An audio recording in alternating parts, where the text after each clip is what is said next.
Alrighty, guys, this is part two. Sorry, I forgot. I lost track of time.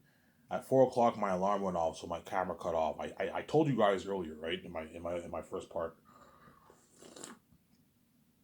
I set my alarm for 4, and I decided to wake up around 3:30 and make a video to kill time. There's not much stuff to watch on YouTube nowadays, so hence why now I'm making more. I'm consistent with my videos. Whereas before, when I made like videos twice a week, I was watching like YouTube, John Campia, Sam Shamoon, Midnight Edge. I was watching a lot of stuff on YouTube, obviously. So Sarah, yeah. So going back to my movie, everything. When you read my book, everything in the South is cursed. Even the sky is cursed. But I'm sad. Ivan, do you want the sky to be like blue? Yeah, the sky is blue, but there's a bit of a grayish like loom to it in the clouds. You can do something like that. Don't have it be too gray. But the South is everything in the South is associated with it as cursed, except for the Southerns. The Southerns are not cursed because they are humans.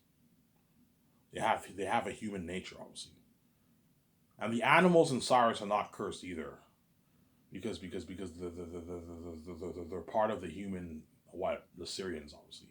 Whereas the animal, all the wild animals are cursed, like the stags, the snakes, the crows, and the ravens are all cursed beings because the South is cursed obviously. I'm gonna ask Peter and Mel, what are you thinking of?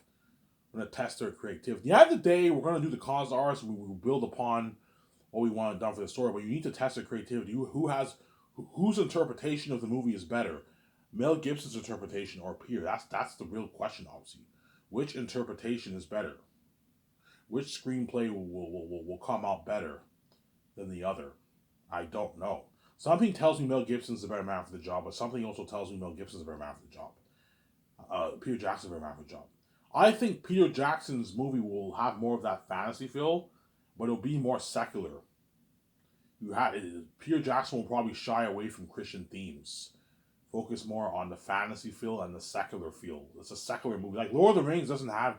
You can tell Peter Jackson shied away from the Christian themes in Lord of the Rings. If you read Lord of the Rings, there is Christian themes in it. J.R.R. Tolkien was a Catholic, like C.S. Lewis. They were good friends, and J.R.R. Tolkien was a Christian too. Lord of the Rings does not have as much Christian themes as Narnia, but there's some Christian themes in Lord of the Rings, obviously. The ring is the ring what? Sauron represents the devil, obviously, and his forces, like the ring race and all, them represent the demons. You know what I'm saying? And the ring possesses you, which is a symbolism of demonic possession, obviously. There's some Christian themes in there, and Gandalf is kind of a symbolism of like of like God and that kind of stuff. You know what I'm saying? Yeah. There's some Christian themes in Lord of the Rings too, but you can tell Peter shied away from that, from the Christian themes in Lord of the Rings. He made it more secular, right? Whereas Mel Gibson's the kind of guy who would put Christian themes in more.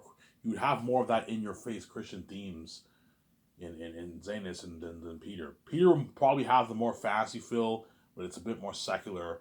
And the movie will still be horrific, but he might have a lesser emphasis on the horror.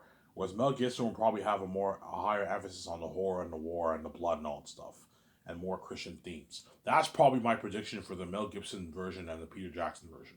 The question is whose version will be the better one. I don't know. Since who will be the better director for the role? Yeah, but something will tell me, my team will tell me, Ivan, choose Peter, man. He did Lord of the Rings. What is wrong with you? Yeah, Mel Gibson's a talented director, but he's not a fantasy guy, Ivan. Peter's a fantasy guy. He did Lord of the Rings. He did The Hobbit. Choose Peter. I'm okay. Fine. I'll choose Peter. I hope I made the right choice, man. Because man, somebody tells me Mel's the right guy, not him. If I choose Mel Gibson, okay, Ivan, I choose Mel. I might regret it. Oh man, somebody tells me Peter's the right man, not Mel Gibson. And so you got to have them compete for that job. And whoever has the better answer, I won't make a decision right away. I'm gonna have my doc team film them, me and VJ interviewing them. And then we're gonna watch the videos. I'm gonna watch it with my team. Okay, guys, you watch the videos. Who do you think is the better man for the job? We have a discussion for a good maybe week, a good maybe 3-4 days. Then within the 3-4 days, I'll make my decision. Also, this will be in the documentary, and I'll let.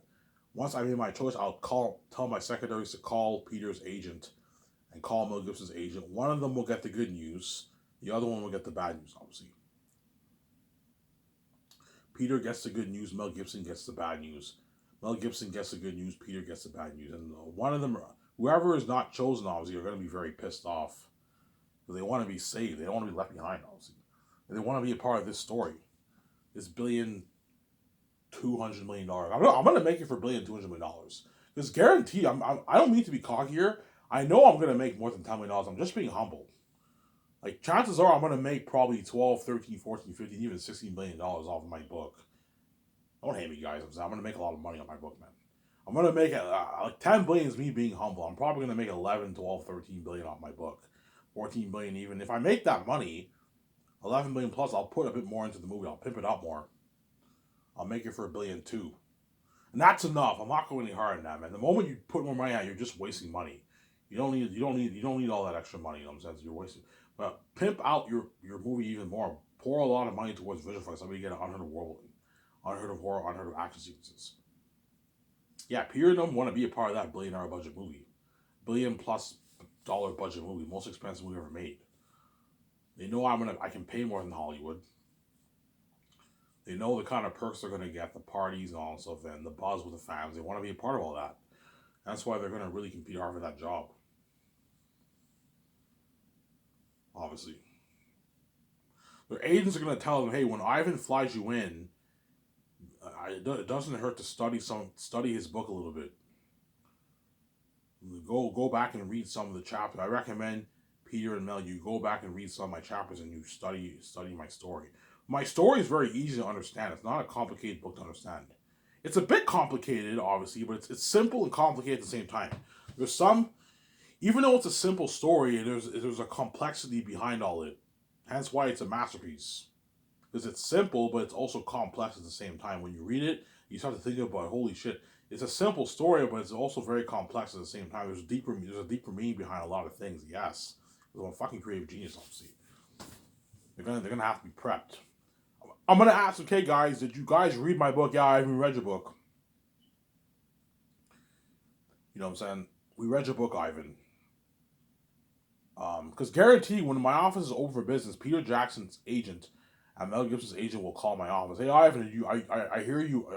Do you need any directors? I'm like, yeah. My top two candidates are Mel Gibson and Peter Jackson. Oh, nice, great. Yeah, I'll fly them in a good like couple days from now.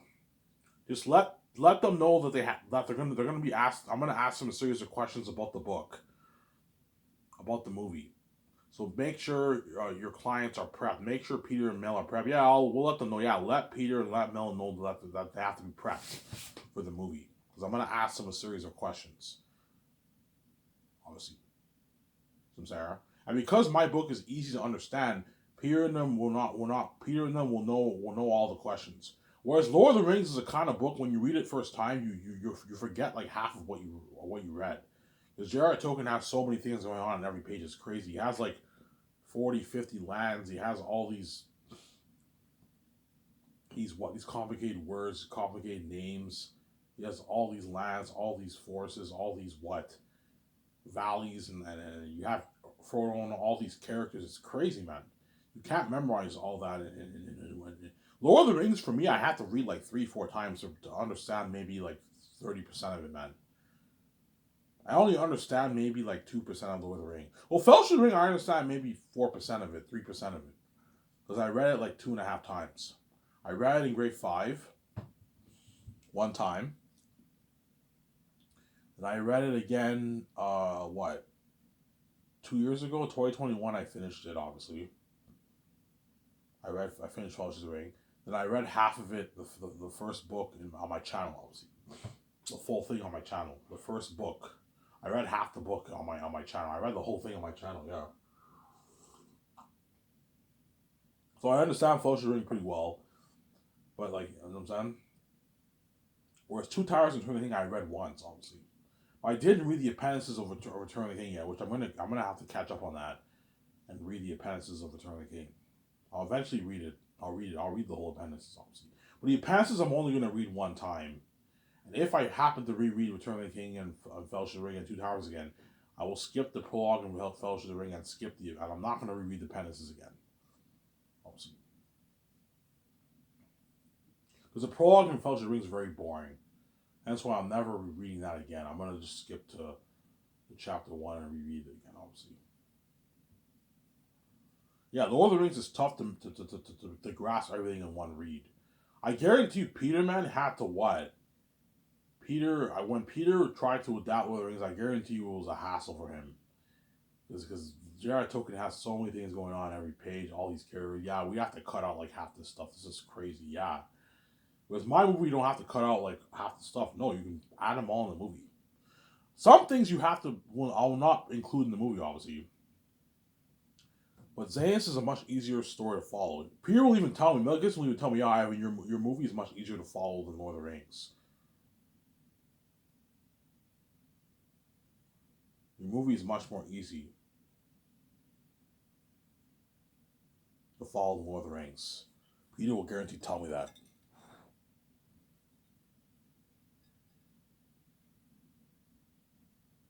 You'll tell me that, obviously.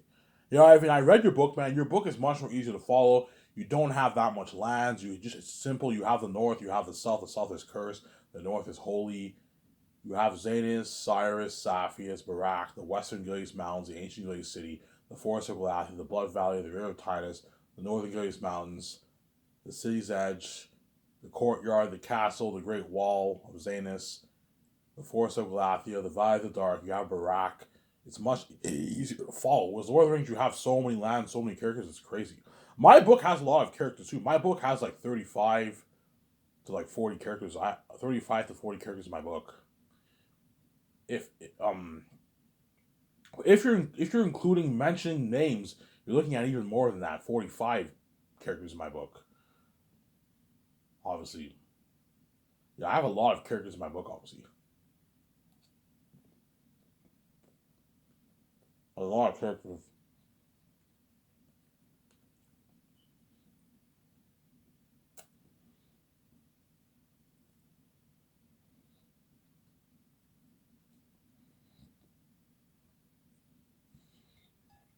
A lot of characters. So much out here.